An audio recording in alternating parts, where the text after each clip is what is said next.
Okay, so with that in mind, with what consolidation is, what else do we know about it?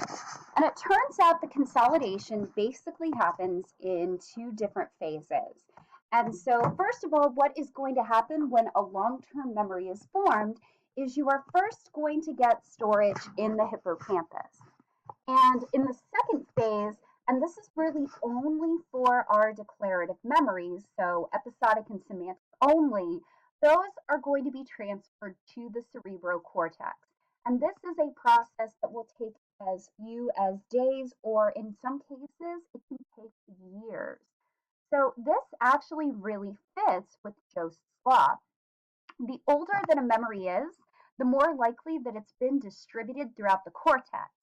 In contrast, newer memories are much more vulnerable. They are not distributed throughout the cortex, and as such, brain injury is far more likely to impair newer memories compared to older ones. So, what evidence do we have for consolidation? Well, the first thing that we have is the forgetting curve. Generally, most memories are lost within the first hour, but if you can make it past that first hour, as you noted, there is a part of memory that reaches a stable point that can last for up to a month, indicating that some things do get consolidated and are thus less vulnerable to forgetting. In contrast, newer memories tend to be much more susceptible to retroactive interference, though this is only true for materials that are dissimilar from each other.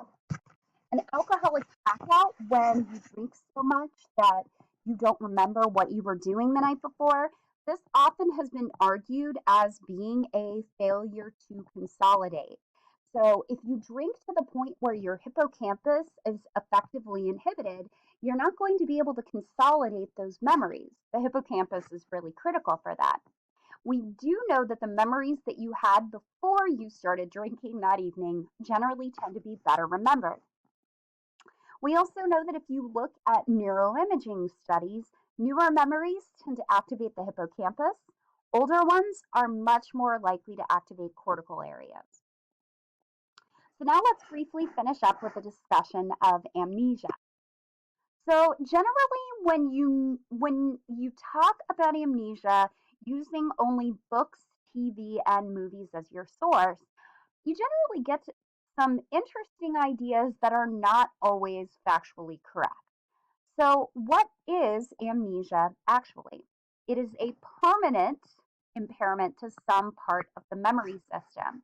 And this will usually happen because of something biological, such as brain damage, the brain going without oxygen for a certain period of time, and so on.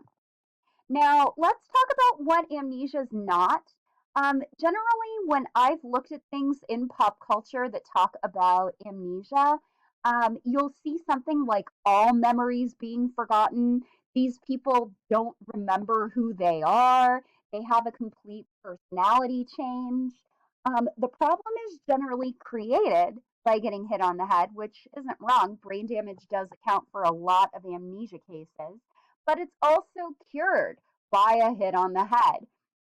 This is just a friendly little reminder for you. Brain damage plus brain damage generally does not equal cure.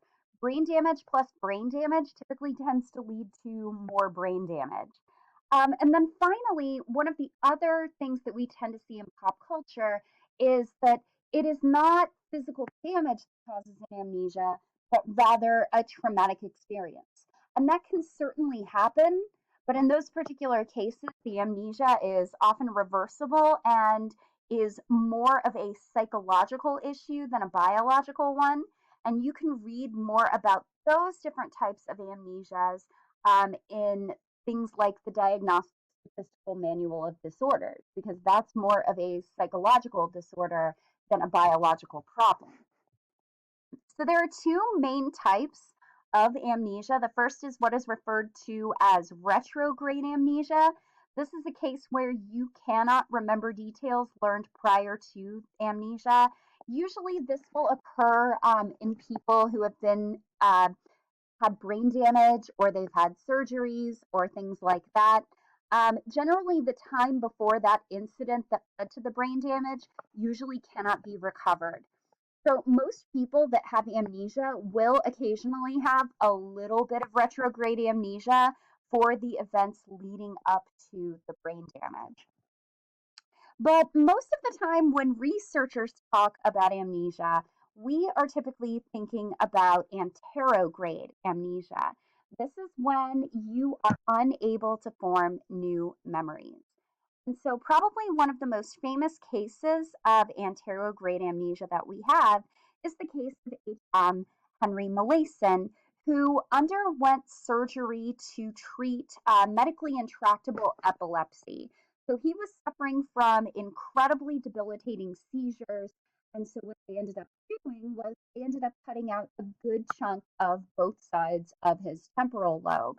And in particular, they cut out the hippocampus entirely. So, what we ended up discovering from HM is that after his surgery, he was not able to form new memories. His memories prior to the surgery were largely intact.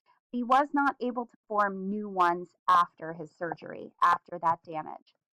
So here's kind of an image that allows you to see the extent of HM's damage. So here you can see a normal brain. This is a ventral view. We're looking from the bottom. Here's our temporal lobes. Here's a coronal cut of the brain. And you can actually see the hippocampus right here in the interior. Now, looking at HM's brain, you can clearly see that those are now absent.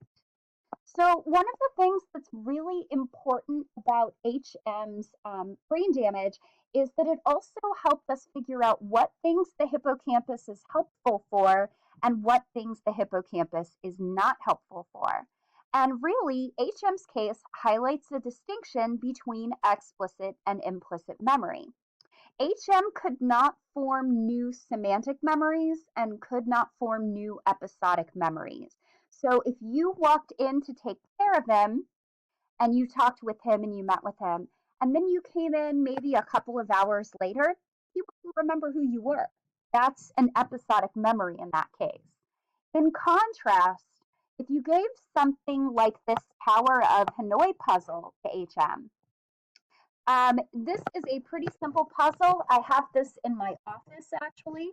And how it kind of works is you see these different discs stacked on top of each other and on the basis of size. And the goal is to move all of the discs from A over to C. But there are a couple of rules. You can only move one disc at a time, and you cannot put a larger disc on top of the smaller disc. So when HM does this puzzle over and over again, one of the things that researchers found is that he would get faster at solving the puzzle and he'd make fewer mistakes. This is a case of implicit memory. It is a skill.